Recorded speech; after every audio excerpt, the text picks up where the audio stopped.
Eto, nako, pahiya. Ito pong si Palace Press Officer, Undersecretary Claire Castro.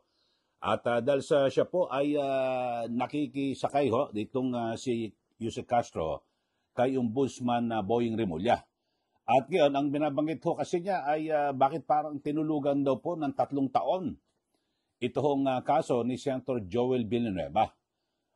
Kasi mula 2016, nailabas po ni Ombudsman Conchita Carpio Morales itong desisyon na kung saan ay pinadidismiss ito pong si Senator Joel Villanueva. At nangyari ang nasabing kaso noong siya ay congressman pa party list congressman. So pero dito ay talagang makikita niyo na kulang sa pagre-research ito si Yusek Castro na kung saan ay atat na atat. At para magbigay ng komentaryo, mag-guest siya sa television, dapat nagre-research ka na mabuti at bago ka magbigay ng anumang pahayag. Dito mga kababayan ay sinasabi niya na tinulugan daw ng ombudsman mula 2016 nung nailabas ni Ombudsman Conchita Carpio Morales yung kaso. Tapos 2019 nagdesisyon ito pong si Ombudsman Samuel Martires. Hindi po nagre-research ito pong si Yusek Claire Castro na naupo bilang ombudsman ito pong si Justice Martires ay noong 2018. Yusek, mag-research ka naman. O kaya may mga staff ka dyan sa Malacanang na utusan mo naman para hindi ka magmumukhang tanga o kulang sa kaalaman, di po ba? Kasi nag-retire si Ombudsman Conchita Carpio Morales 2018 tapos pumalito si Ombudsman Samuel Martires 2018. So lumilitaw nung 2019 niya nadesisyonan. So halos 1 taon ay napag-aralan yung kaso, mga kababayan. So ito pakinggan natin. Ito hindi ko alam ano ba tawag dito, fake news o kulang po sa kaalaman. Ito pong si Yusek Claire Castro. Yung kanya pa namang advokasya sa fake news. Siya na fake news siya rito. Dahil ang sabi niya, 3 taon daw na tinulugan yung kaso ni Ombudsman Martires. 2018 na-appoint itong si Ombudsman Martires at 2019 lumabas ang desisyon. Ito, panoorin natin. Ito kulang po sa kaalaman. Yung mga pahayag, paliwanag ni Yusek Claire Castro na parang talagang, kasi nakikiayon ito Okay, Ombudsman Boying Remulla.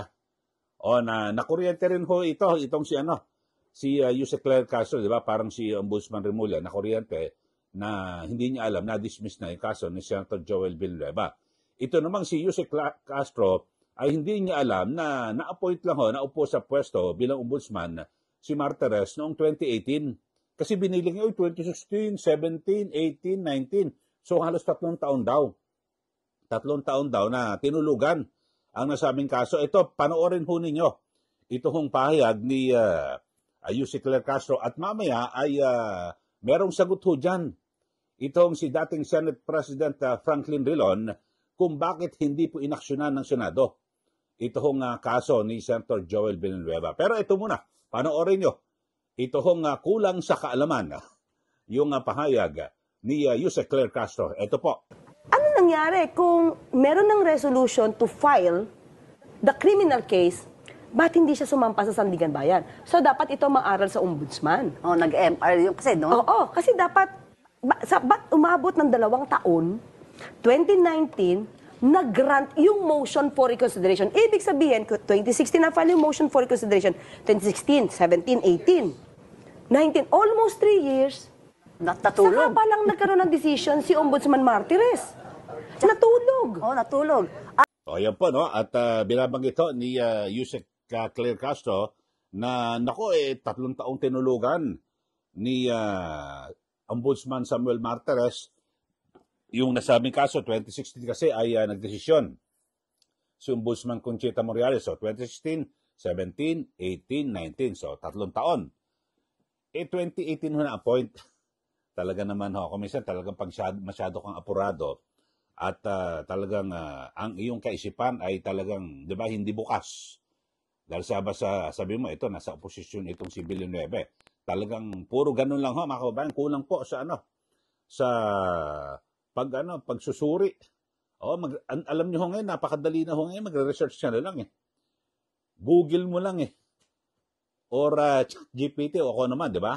Tapos pagkatapos yan, i-double check mo sa records, di ba? May stop ka naman eh.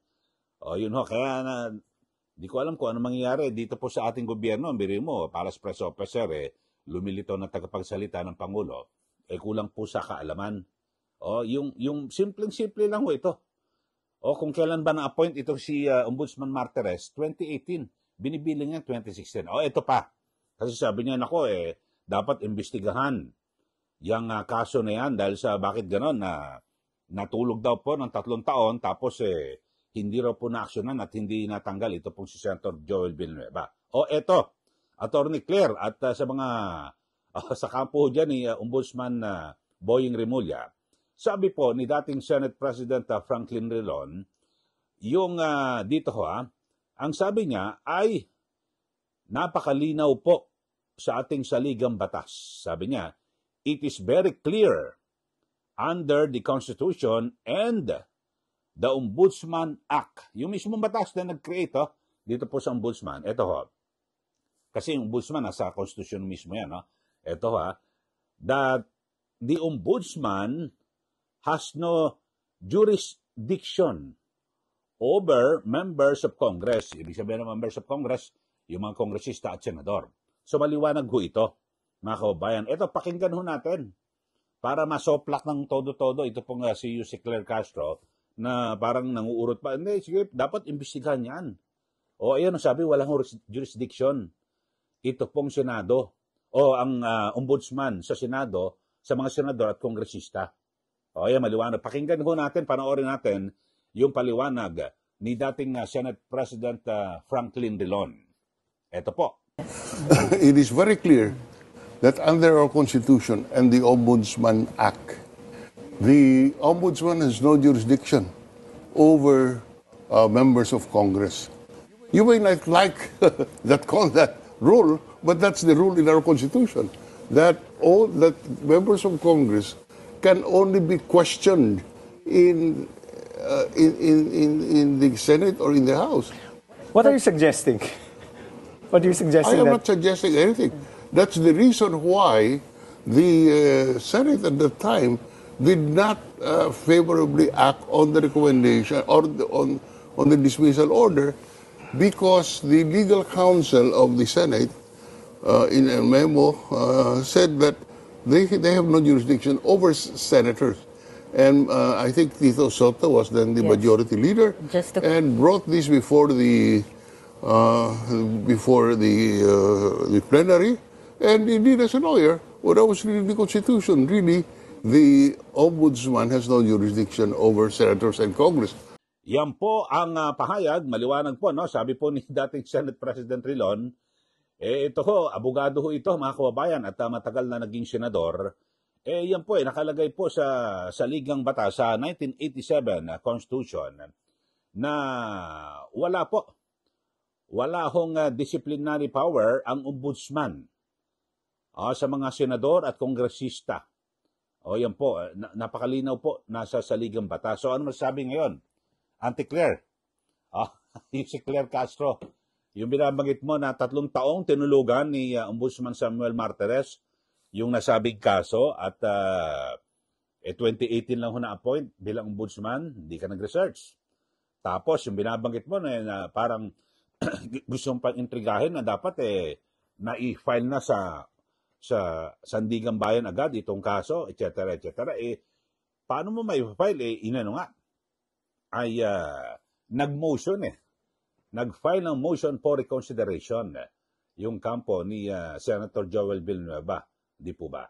So kapag nag-file ka ng motion, mag-antay ka lang kung ano magiging aksyon.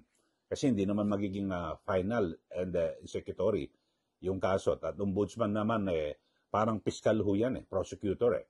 Naghanap lang ng probable cause para kung may sapat na basihan ay isasampa sa korte sa Sandigan Bayan.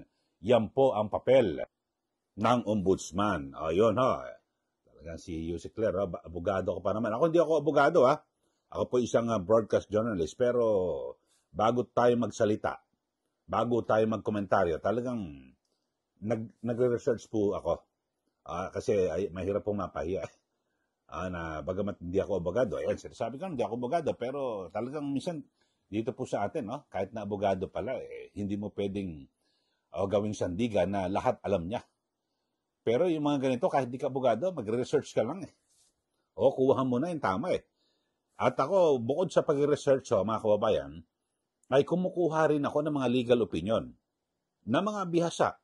O katulad itong dating Senate President Franklin Drilon, dating presidente po ng Liberal Party, na kung tutuusin, pwede siya umatake dahil sa, di ba, yun ho, mga kababayan, pero sabi niya, yan po ang nasa saligang batas wala pong jurisdiction ang ombudsman para disiplinahin ang sino mang miyembro ng Kongreso, 2 kapulungan ng Kongreso, yan po yung mga kongresista at mga senador. Maliwanag na ho yan, mga kababayan.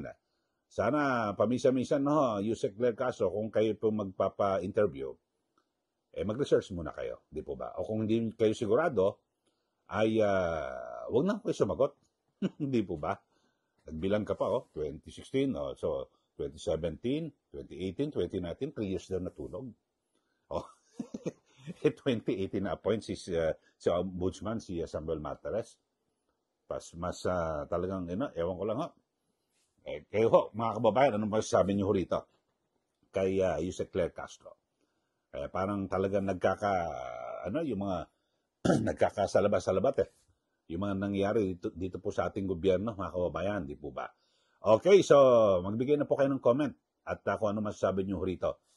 Sa maliwanag, ang sabi po ni dating Senate President, abogado po ito, ay sabi niya, walang jurisdiksyon ang ombudsman para disiplinahin ang senador at kongresista. At linawin ho natin kay Yusek Claire Castro na si Ombudsman Samuel Martires ay na-appoint na ombudsman noong 2018. So, 2019 niya na ilabas yung desisyon sa motion for reconsideration ni Senator Joel Villanueva na kung saan ay na-dismiss po yung kaso. Yun ho, di ba? Maliwanag ho yan, So, yun lang ho, mga kababayan. At kayo na po ang magbigay ng comment. Sa mga bago lang po sa ating channel, sige po, mag-subscribe na po kayo. At para kayo po laging updated dito po sa ating mga ginagawang pag-uusap at diskusyon sa bawat issue. Lalo na ho na malapit po sa ating mga kababayan. Lahat po tayo may pakialam Kasi ito po yung nangyayari sa ating gobyerno mismo. Maraming salamat. Muli ito po si Ka Eli. Magandang araw po sa ating lahat.